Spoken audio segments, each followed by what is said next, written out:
Nelson Mandela once said, education is the most powerful weapon which you can use to change the world. Good evening and welcome to InFocus. I'm Bradley Valenaki. We're talking about education this time around the second week of school, and I'm privileged to have with me in the studio the Secretary for Education, Dr. Uke Kombra. So welcome to the program. Thank you. Thank you for having me this evening. Yes, very good. Okay, on the program we will discuss education matters, the start of the schooling year. Free education is back, Doctor. The announcement was made in June last year. Prime Minister Marape, who abolished the policy in 2019, is bringing it back. Of course, during these struggle times, is it a good initiative at this time? Bradley, thank you firstly again for having us education on your very popular program, EMTV. And I'm privileged to be here to answer some of your questions. On the government tuition fee subsidy policy, previously under this O'Neill government, we call it the tuition fee policy, tuition fee free policy, TFF. Since the Marape government came in from 2020, we have called it the government tuition fee subsidy policy, which means that it's a subsidized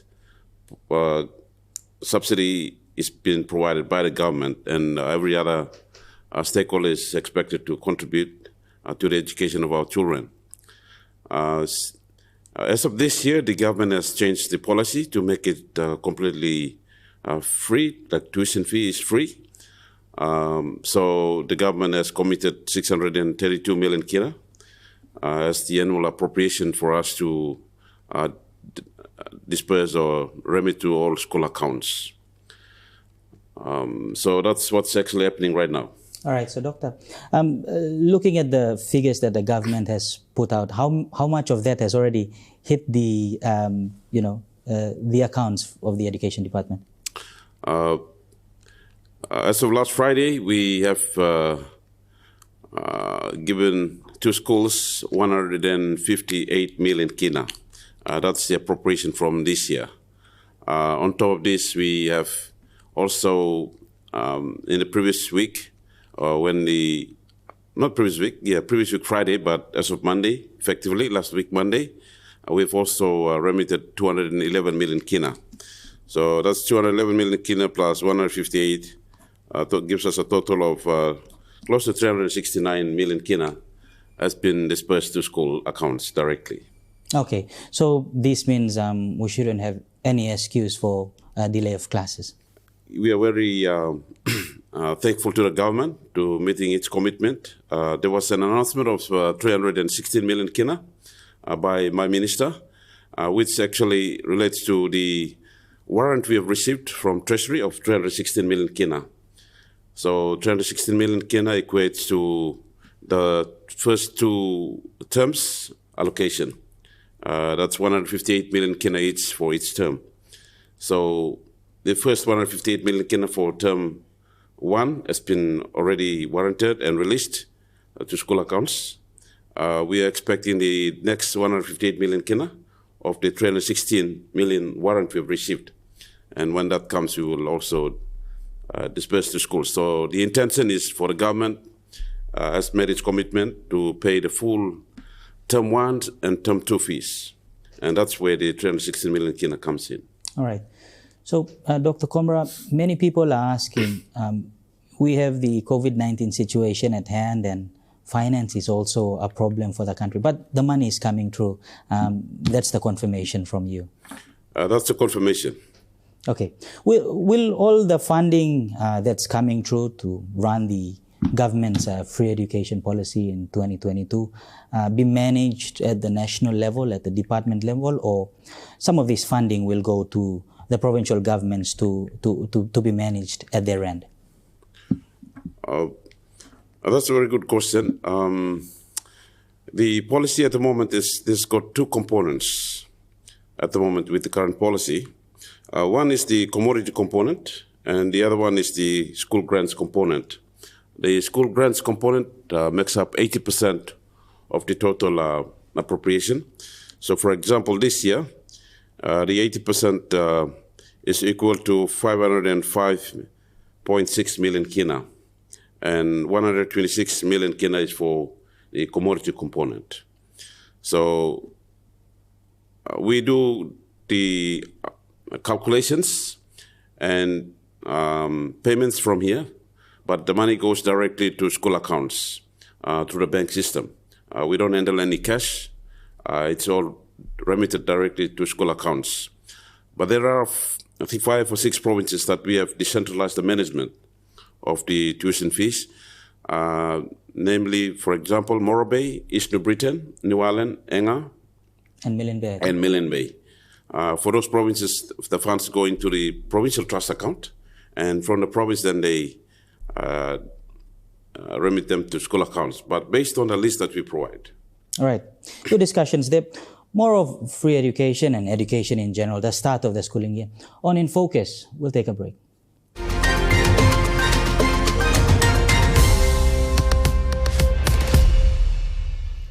Welcome back. You're watching InFocus. The second program of 2022, I still have with me in the studio Dr. Uke Kombra, the Secretary for Education. Now, Dr. Kombra, before the break, we spoke about the funding that's been going into education. Free education this year, the obvious challenges still remain from past experience, coming back again, overcrowding in schools. How are we addressing that in 2022? Our enrollments over the last 5-6 years has been at about 7% in terms of enrollment growth. So currently we are estimating that in 2021 and going to 2022, we're expecting our student population of 2.3 million or just around that figure. So our enrollments have increased dramatically over the last 6-7 years. Unfortunately, the growth of the school infrastructure and the growth of schools have not kept in pace with the growth of enrollments. Enrollments actually can be related to the actual population growth in a country of 3% or so. So we're not kept in pace with the growth of population, with the growth of the infrastructure and the capacity in the schools to cater for that population growth. So as a result, we do have the challenges of overcrowding, especially in urban schools. The urban schools have huge class size issues and teacher-to-people ratio issues. And that does affect the quality of teaching and learning in the classroom. So it's a matter and a question of whether to provide education for everyone or education for a few and leave the others behind. And that's a very philosophical question and a very difficult question to answer. And for us, we believe that providing an education for everyone is more important. And the issue of quality is also important, but we can address that over time. It is not good for any country to have a huge population that is purely uneducated. And therefore, the government's policy to provide tuition-free education is a policy that is encouraging for us to have all our children going to school. All right. So the challenges are always there, but it's better to have everyone educated. All right. So, Dr. Kombra, you have been a teacher yourself. Experience as a teacher, if you have 60 to 70 students in one classroom, would you still be willing to teach? It's very difficult for any teacher to manage a class of that size. For teaching, you need a very minimum class size, a maximum class size of around 40. That a teacher can manage quite effectively. But when you have more than 40 students, it's a very difficult challenge for a teacher to manage that. So obviously the quality drops in terms of management, in terms of supporting that student who are weak, especially to catch up with work. Discipline issues happen in the classroom as well. So for a teacher to manage 70 students or 60 students is quite difficult. But it's government policy, you just have to go with it. It's a government policy, and our standard is 40 students per class. However, the reality does present itself where we have 60 students, 70 students who have to be educated. And that's the dilemma we are in, whether to educate everyone or to say, sorry, there is not enough space, then you have to wait. But if they wait, then most of them will be uneducated. So that's a dilemma we are in. True. So the funding that's going into education, for the benefit of our viewers, make them understand how much is going towards infrastructure, how much is going towards running the school in the free education component. Previously, we did have three policies, three components under TFF. One was the direct school grants. The second one was an infrastructure component, and third was the commodity component. Under the current policy on GTFS, we have done away with the infrastructure component, and we only have the two components which I have alluded to earlier, which is 80% for grants to schools and 20% for school materials or commodity component. Which means that the 80% that's been sent to schools are required to have their school learning improvement plans, or SLIP, in order to plan how they can effectively use these 80% of the funds for classroom resources, teaching resources, students' welfare in the school, and other needs that the schools should have. So we have encouraged and advocated that every school should have a school learning improvement plan. And it is within that plan that schools can manage the resources that they receive from the national government and the GTFS, or from provincial governments, or from the DDAs, or from parents as well, and community at large. Because, as we say, education is everybody's business. Yes, that is correct. All right. So, is there a component in the member of parliament's, funding in DSIP or PSIP to also help in that regard? We are advised that out of the 10 million kina that every district receives under DSIP, 20% of that goes for education. Or in other words, it's 2 million every year. So who monitors if that money goes to it? That general rule is there. We were to actually ensure that the 2 million kina is given for education. It depends on the Department of Rural Development to ensure that that rule is complied with, or the National Economic Fiscal Commission. We in education do not really have any direct input into what it should be spent on. But we believe strongly that there are many districts that are spending more than 2 million kina in education, whether at the general education level or even in higher education level, but they're all in the area of education. They are spending more than 2 million kina. Whether everyone is doing that or giving us the fair share of DSIP and PSIP, I don't have the figures to confirm whether that's happening. Okay, so very valid point. The education is everybody's business.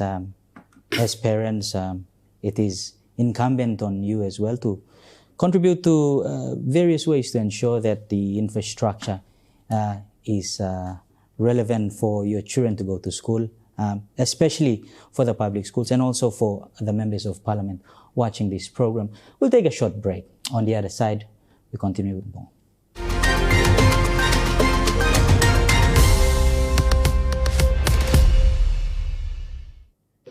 We're discussing education matters on InFocus, the second program for 2022. Still on the discussions, project fees, many of the parents are asking. We have free education, some clarification, and we have the secretary here to explain this. Give us an insight into this. Thank you. The issue on project fees has been a request from all sectors of the community and parents and even schools to support the infrastructure development or any special projects they would like to undertake in a school year. Under the TFF policy, project fees were not allowed. But under the GTFS policy, project fees have been allowed. However, that approval came with conditions. That is, that project fees can be charged if the community and parents agree with the school and the school board, and it has to get the provincial education board's approval. The amount that they can collect from students per student is 20% of the approved fees. For example, at elementary, the maximum school fee limit on the tuition fee for an elementary child or a preschool child is 110 kina. Approximately 20% of that is 20%. So no elementary school or preschool is allowed to collect project fee per student of over 20 kina. At the high school, secondary school level, the tuition fee is 1,089 kina, and 20% is approximately 220 kina. That's how much parents... That's how much a parent should contribute, or the maximum limit that a parent can contribute for a project fee. So there should be nothing more than that. We have had complaints from parents, rightly complaining that schools are charging a lot of project fees or more than the approved fees. And we have asked these parents to report directly to the provincial authorities, our school inspectors, or to the Department of Education. We have heard, for example, a school in Western Highlands that has been charging parents 900 kina. That's 700 kina more than the expected level. We've also checked against the amount of money that it has received as of Friday. It received close to 1 million kina. So there are schools, for example, Ayura National High School has received 1.2 million kina. Togoba High School or Secondary School in Western Islands has received close to 1 million kina. So it depends on the enrollments of each school. So there are schools that are receiving a lot of money. So if the government has failed to pay its promise by the first week, second week, we will have an issue. But the government has made its commitment. So we don't expect schools to charge any parent project fees that are beyond the approved fees. All right. So that's something for us to take in. At this time, free education has been announced. Some parents are taking the children out from private schools back into the public space. Parents in the public space are also complaining about spaces. But look, in terms of fees, transference or transfer from one province to another, are there any fees attached to it? That's been a question that has come to my attention. And I have made a position clear that there should be no transfer fees of any student that's transferring from one system to another. They're all Papua New Guineans, and the government is paying a tuition for every child. Our fees that we're paying may not be 100% correct because we are totally depending on the enrollments from the previous year.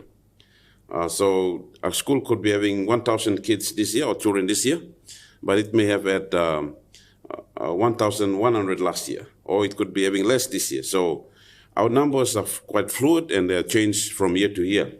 So whatever the government is allocating to our school, we should try to manage that within that appropriation or allocation that the school is given. But to charge a student for transfer, I feel it's not proper. The parent can only be asked to pay the project fee components, which they are required to pay. But in terms of transfers, it's quite hard to manage that. So I feel it's the right way to be fair for everyone. There's all Papua New Guinea children which the government is paying for. We should allow these children to enter our school without any fees. Dr. Kombra, look, in spite of all the challenges, some good results in terms of schools in the country, some schools that were said to be big head schools, problematic schools, are coming up with good results and some good interventions there from the department and schools and wherever they're from. Quickly go through some of the interventions now at hand from the department. Two of the major reforms we have undertaken is the standard-based curriculum under the standard-based education system. The curriculum has fully been developed in terms of syllabuses and teachers' guides, and they are fully materials on, especially in syllabus and teachers' guides, have been distributed to all schools across the country. At the secondary level, there are still about 50% of the schools provinces that have yet to have their teachers trained. But otherwise, almost everyone the teachers have been trained. Maybe we need to do some more training, but the initial training has started. and the full implementation of the standard-based curriculum is taking place at the moment. The other major reform we have undertaken to improve the quality of education and also to improve the access of students going from prime to grade 12 to achieve our goal to have every child receive an education up to grade 12, which is 13 years of education. So our goal is by 2029, we want to see every child that is in Papua New Guinea complete 13 years of education. So therefore we have introduced, to achieve quality and also to expand the access and capacity, we've introduced the new school system structure, which is the 166. So the 166 structure has been implemented right across the country. The progress is slow in many provinces, but we are making progress in 166. The idea behind it, 166 is to allow a system that is flexible and that is providing for the ability and the needs of every child.